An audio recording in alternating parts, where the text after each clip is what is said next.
And we're live. Yes, hello and welcome to the Baldwin Sports Media NFL Daily Update. This thing that we're doing, just trying to be, a little bit helpful and get the NFL news out in a different way. Again, I do have my TikToks, I have my Instagram, but this is just a fun way where I can, let it all go. And as I've said, um, expand a little bit more on my points because on the other platforms you are restricted to. Once I get my hair out, should have done this before. Um, what you are restricted to only a certain amount of time, whereas here I can sort of expand my points a little bit more. And I've also got an extra prop here with me that I can use in the format of my phone. Plus, you get to see my nice little studio. So yeah, that's really it. And with that being said, we will now move on to the news of the day, or news that's sort of gathered around the day. The first one being that according to Tony Pauline, Tampa Bay Buccaneers, well, he's not Tampa Bay Buccaneers quarterback Baker Mayfield is apparently set to earn about $40 million in terms of a contract this year. Now, Baker Mayfield did a great job this season. I don't think anyone's really denying that. Having to take on the task of taking over from Tom Brady, which is not an easy task. Ask Cam Newton, ask Mac Jones how easy it is to do that, and it is not straightforward. And given the fact that the Bucks are in a bit of a rebuilding year, they've still got some dead cap left over from the Tom Brady days. They were always going to be behind the eight ball, somewhat. So for him to take them on, have arguably one of the best years of his career, and then take the Buccaneers to the NFC South, I think is a great achievement. I'm not disputing that in any way. However, $40 million for Baker Mayfield, I'm just not getting it. I understand there's a lot of things that go into it, like the quarterback is the most valuable and therefore the most arguably overpaid position in the sport, and people will go, nuts for getting a quarterback, much in the same way that in the draft people will talk themselves into getting a quarterback because you can't be without one. So if you've got to pay the extra premium in terms of draft pick or in terms of a contract or a salary, then you have to.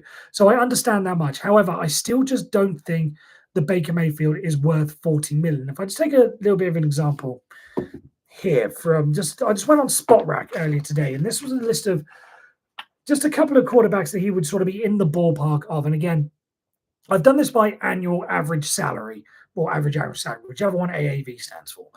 And obviously, when we say $40 million a year, it's not going to be all $40 million in terms of salary. There will be bonuses, there will be incentives, there will be restructures, signing bonuses. That means it won't all be $40 million on in terms of a cap hit, but it will at least give you a rough idea of what he's earning. But in terms of annual average value, if that is the number we're going with, if it is going to be 40 million, then that puts him level with the likes of Dak Prescott and Matthew Stafford. Now, if you want to put it in a way, who would you rather have on your team tomorrow?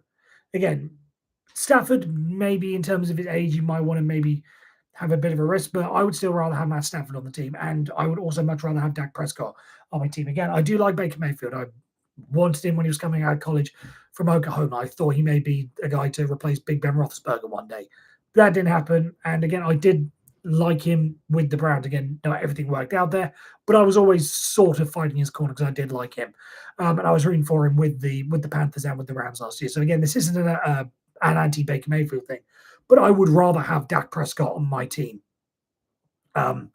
So for $40 million, you are getting one of those two, and this is as it is now. Of course, Dak Prescott is also going through his contract situation, so it'll be a bit. But as things stand, he'd be level with Dak Prescott, and that just doesn't sit right with me. He would also be earning more than Aaron Rodgers, Kirk Cousins, and Jared Goff. And again, all things considered, Aaron Rodgers at least on a 1 year deal, who would you rather have? Probably want Aaron Rodgers. Kirk Cousins, again, age sort of playing a factor. You probably still want Kirk Cousins, and I would much rather have Jared Goff, the Baker Mayfield. So for him to be earning more than them, and this is where it all sort of boils down to. Again, I understand the quarterbacks need to be paid and all that stuff, but there needs to be a level of meritocracy with it, and you should be paid what you are earning, which is why it sort of struck me as a bit where Kyler Murray was the highest paid quarterback in the league, or when Lamar Jackson became the highest quarterback, or Deshaun Watson. Neither of these guys deserve to be the highest paid. Again, give that to Patrick Mahomes. There are a number who can sort of claim to be the best in the league. Patrick Mahomes will put his number one in terms of that argument, but he'll say, no, he's number one in the league. Joe Burrow will probably want to say he's the best in the league. Jalen Hurts, after getting to the Super Bowl, he'll want to argue. Josh Allen will want to argue. Those guys, if one of them gets gets the top money, that's fine. Absolutely fine. No issue with that. But it shouldn't. But again, Baker Mayfield earning more than Aaron Rodgers, Kirk Cousins, Jared Goff? No. Earning as much as Dak Prescott and Matthew Stafford? No. I just don't agree with it. And whether or not it is with the Tampa Bay Buccaneers, because he is a free agent, we'll have to wait and see. But just say if he was with the Tampa Bay Buccaneers, next year they only have about $37 million worth of cap room. So again, it's not all going to be, you know, instantly as soon as he signs their $3 million in the red, but that would take up a huge chunk of that. And you've got to think if the Bucks want to rebuild, they would want to have some money in and around it to make things work and maybe make things even better with Baker Mayfield. So just a thing to keep an eye on. Baker Mayfield supposedly on the open market could get $40 million again from the Buccaneers or from anyone else that might want to grab him as a free agent if they want to. That's what you're looking at, but I just do not think he is worth it. Who should we stick with next? You know what? We'll stick with quarterbacks because this one concerns Caleb Williams, someone who is perceived to be the number one draft pick and has been perceived to be the number one draft pick for, it feels like 2 years. I know certainly all the way through this college year he was going to be the number one quarterback, but it seems like it's been going on forever. Pretty much in the same way that Trevor Lawrence, as soon as he got through his first season, I believe that was as a freshman. He was either a freshman or a sophomore. Everyone said he's going to be number one pick in the draft. He was just waiting for him to come through. Caleb Williams is in that same boat. And the Chicago Bears obviously have the number one pick in the draft this year. Now, there's been some reports back and forth about whether or not Caleb Williams actually wants to go to Chicago. There's been talks in the press recently about it, but Colin Cowherd basically came out and clarified it. When it comes to USC and Colin Cowherd, for some reason, they've sort of always meshed together. You know, Colin Cowherd has said that he's not necessarily USC homer, but he respects the Pac-12. So he's already had a bit of a connection there. I think there was one story he was telling that when he went to ESPN, everyone was basically, I think, Ohio State eastwards. No one cared beyond anything above the Rocky Mountain, past the Rocky Mountains, rather. He's from the West Coast, so he wants to bring in the Pac-12 vibe. So he's always been very kind and friendly with USC. So when there's talk about Colin Cowherd in USC, it kind of had some merit. But basically, this is taken from his show today. Colin Cowherd said, I got a call from the Caleb Williams camp. And again, this is in response to all the talks about whether or not he wants to go to Chicago. I got a call from the Caleb Williams camp and they went, whoa. Colin, we don't want to be painted as anti-Chicago and we don't want to be painted as anti-Bear. Now, again, whether or not these things are true or whether or not this is just him, Caleb Williams covering his face or whatever, there are some legitimate concerns when it comes to the Chicago Bears because that is, without wanting to be too harsh or too good around, that is basically a franchise where quarterbacks go to die. They have not had a successful quarterback since the Sid Luckman days. Even when they were winning the Super Bowl with the 85 Bears and that defense, that was based on the defense. Jim McMahon would be an okay quarterback in today's league. You would not want to have him as the franchise guy in the same way of a Burrow, Mahomes, Allen, all that. He was not in that class. They have not had a decent quarterback since. Even when they've had, it's the Jay Cutlers, it's the Andy Dalton was there for a while. Mitchell Trubisky, Justin Fields, a bit early on him, but even so, the fact there's still questions on it. It is not a place for quarterbacks to go. For some reason, that franchise just cannot get quarterbacks right. In the way that the Pittsburgh Steelers always seem to have edge rushers or defensive players, they always seem to get it right. They always seem to get wide receivers right. There are some organizations that just do well at certain positions. Chicago Bears just do not do well at the quarterback position. So with them having the number one pick, I would understand. Again, I'm not blaming or putting anything on Caleb Williams. This is all just going off the reports that are coming in. But if he were to be concerned with going to Chicago Bears, I would not blame him one bit because it is not a place that develops franchises. Again, if it was just one regime that couldn't do it or this regime that couldn't do it, then you could. But this is historically a thing. So favor is not on their side when it comes to quarterbacks. So there's all these things about should he be trying to move away from the Chicago Bears. There was talk that he could go back in this year because he does have a level of eligibility and the NIL money, so he could have just stayed away because this was all in the talk when the Arizona Cardinals were wanting, again, another badish franchise when it comes to quarterbacks. Just say, right, I'm not coming out this year, but I don't think there's going to be any success. I'll wait another year, which he was in his right to do. But with Caleb Williams coming out, Chicago having it sort of leans towards that. I think the one thing the Chicago Bears should do in this situation, again, I've said this before, I'm a Justin Fields fan. I think that he's been given a bit of a hard task. Again, with a bad franchise in terms of the quarterback, and you have seen the improvements. Again, he's not had a great year one to year two jump like you would have liked some other players to have, but there have been improvements. I think with the pieces around him, they can make it happen. So one way to sort of get rid of all these stories, if I was the Bears, whilst I understand Caleb Williams is this once in a generation player, I think you still look at Justin Fields and say, right, we can make something happen with him, trade the picks. Again, with a guy like Caleb Williams, someone is going to want to come in for him. Someone's going to want to take him in the number one spot. If it's, the Patriots or the Commanders or maybe the Vikings as well, depending on how you see the Kirk Cousins situation, there are teams that are going to want him, and you can ask for a lot for him. I say go do that. Build around Justin Fields, and give him the chance. And this will be one way to sort of sort the Caleb Williams things and put it to bed, and sort of get away some of the talk about it. Because again, I can understand from his side why he would want to be hesitant. I'm not saying he is. I'm not saying one of these reports is true or not. But it would just be one way to sort of get rid of all that talk of Caleb Williams to Chicago. And whether or not he wants it is just get rid of the pick. You're not taking him. Put your faith in Justin Fields. Simple as that. Let me just take a drink. My boy, I am drinking out of this because my mug is downstairs in the washing machine. Not the washing machine, the dishwasher. That's the wrong machine. But anyway, sticking in Los Angeles somewhat, because we've gone from USC quarterback to the Los Angeles Chargers. And new head coach Jim Harbaugh has gone through his introductory press conference and media appearances and whatever, now that he's taken the job. And one of the things that he came out and said was he wants to win multiple championships, and that should be the aim of the organization, is to win multiple championships, which, as I said on TikTok, is nothing new.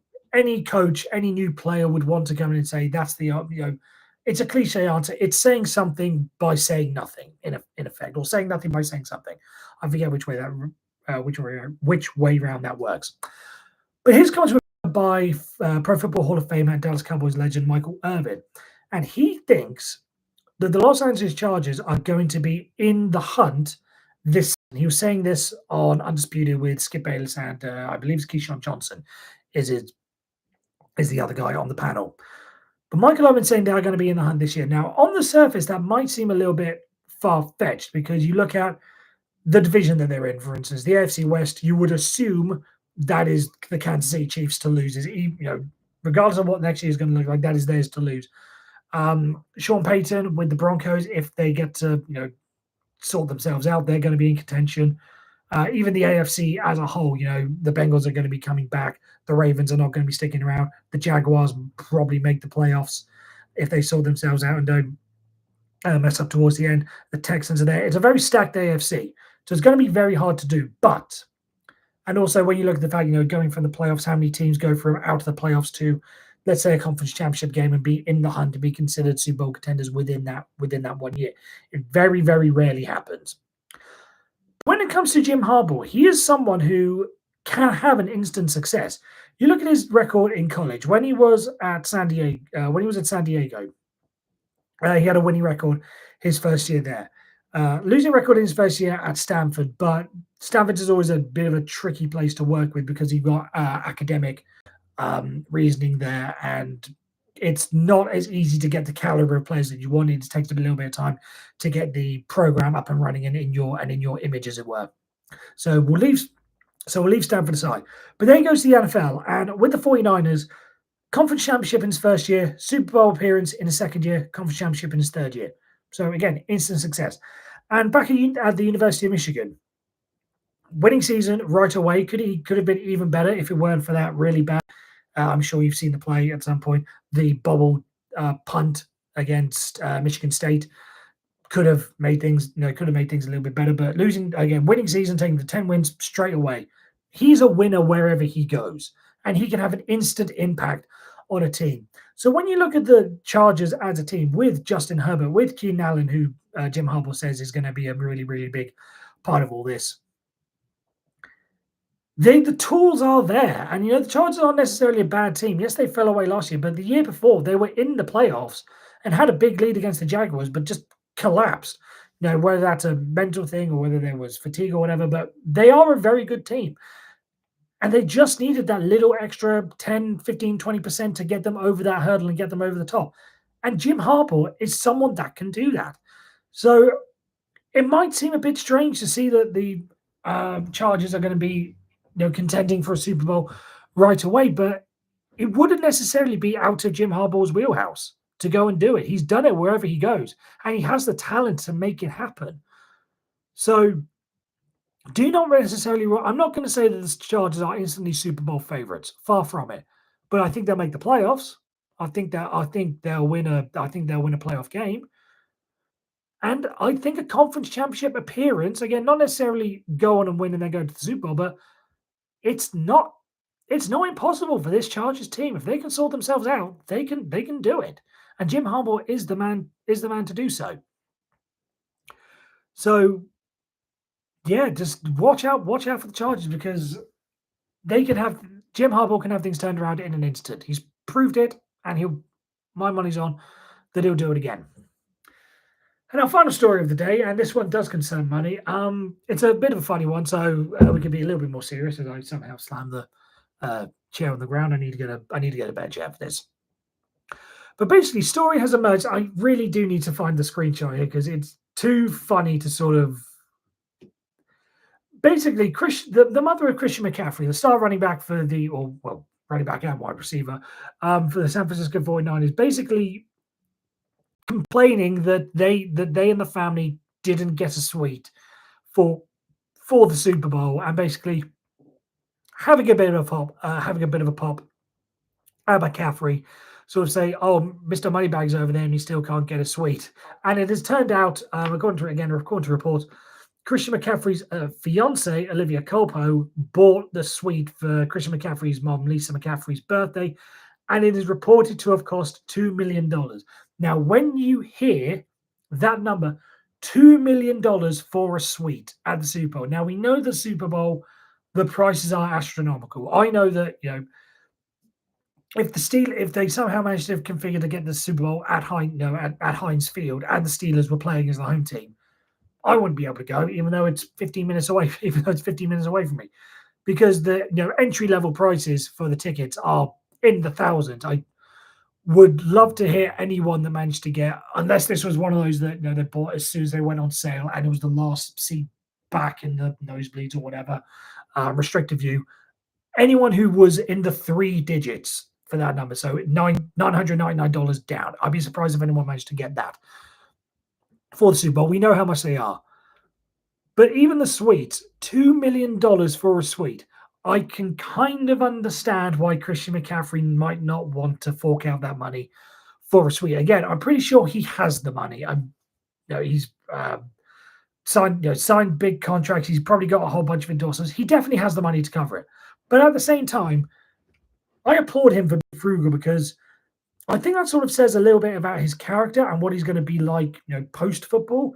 That he's not willing to spend money just frivolously on these things. He wants to be smart. He doesn't want to be these athletes that go bankrupt once they retire. He wants to make sure that what he's getting his money's worth. And yeah, saving that amount of money on a suite, maybe so he can go somewhere else. And I think there was something in the report that they had to get 8 seats together, which would have been still a lot less.